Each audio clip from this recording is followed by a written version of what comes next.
এটা পনিরের মধ্যে অল্প একটু নুন, হলুদ আর লঙ্কা গুঁড়ো মেখে নিয়েছি। আর কড়াইয়ে সাদা তেল গরম হচ্ছে, এই তেলের মধ্যে হালকাভাবে পনিরটা ভেজে নেব।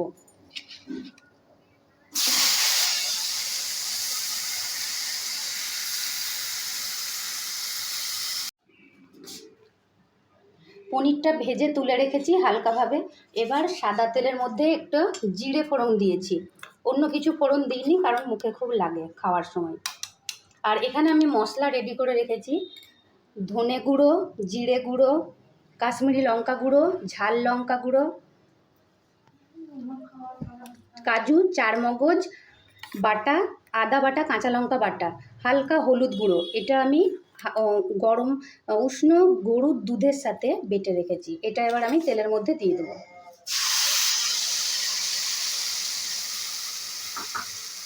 এটাকে সমানে নাড়তে হবে।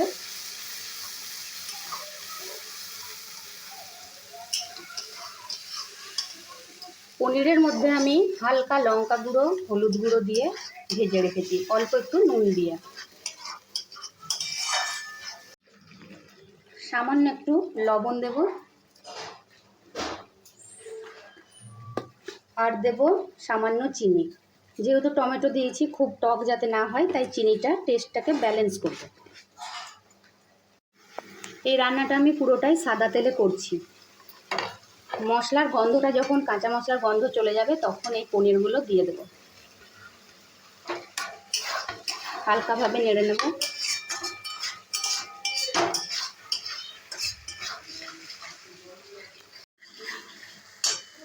এরপর এর মধ্যে গরুর দুধ উষ্ণ দিয়ে দেব।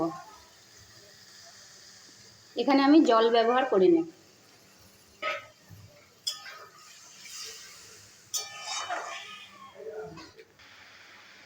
এবার এর মধ্যে একটু ঘি দিয়ে দেব, আর দেব ড্রাই রোস্ট করা কাসুরি মেথি। শুকনো কড়াইয়ে নেড়ে আমি গুঁড়ো করে নিয়েছি, এটা এর মধ্যে দিয়ে দেব। এটাকে শাহি পনির বলা যেতে পারে।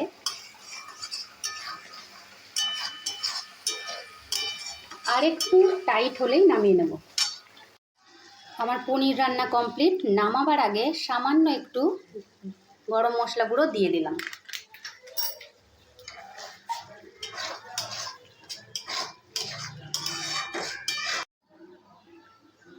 এবার পোলাও বানানোর জন্য কড়াইয়ে সাদা তেল দিয়েছি আর ঘি দেব।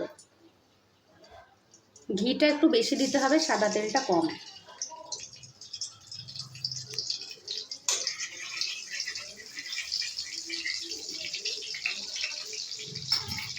এখানে আমি চালটাকে, গোবিন্দভোগ চালকে ভালো করে ধুয়ে নুন, চিনি, হালকা হলুদ, কাশ্মীরি গুঁড়ো লঙ্কা, ঝাল গুঁড়ো লঙ্কা, কাঁচা লঙ্কা, আদা বাটা, গোলমরিচ গুঁড়ো সব কিছু দিয়ে ভালো করে মাখিয়ে রেখেছি। তেল আর ঘি গরম হয়ে গেছে, এর মধ্যে দিয়ে দেবো তেজপাতা আর গোটা গরম মশলা। যেহেতু আমাদের বাড়িতে কাজু কিশমিশ কেউ পছন্দ করে না, সেই জন্য সেটা দিইনি। কড়াইয়ের মধ্যে গোবিন্দভোগ চাল মাখাটা দিয়ে দিয়েছি। এবার এটাকে আঁচ কমিয়ে নেড়ে নিতে হবে। কিছুক্ষণ নাড়ার পরে যতটা চাল তার ডবল জল দিতে হবে। আমার এখানে বড় কাপের 2.5 কাপ চাল আছে, তাই আমি 4.5 কাপ জল দিয়ে দেবো। এর মধ্যে আমি জল দিয়ে দিয়েছি। জল দেওয়ার আগে সাজিরে, মরিচ, গোটা গরম মশলা, রাঁধুনি, জায়ফল, জয়িত্রী এগুলোকে শুকনো কড়াইয়ে নেড়ে মিক্সিতে গুঁড়ো করে রেখেছিলাম, সেই মশলাটা চালের মধ্যে দিয়ে দিয়েছি। এটা ফুটে গেলে আমি নেড়ে দেখব, ঝরঝরে হওয়ার পর নামাবো। গোবিন্দভোগ চালের পোলাও আর শাহি পনির রেডি। আর সকালে নানের সাথে আলুর দম বানিয়েছিলাম, সেটা অল্প করে দিয়ে দিয়েছি।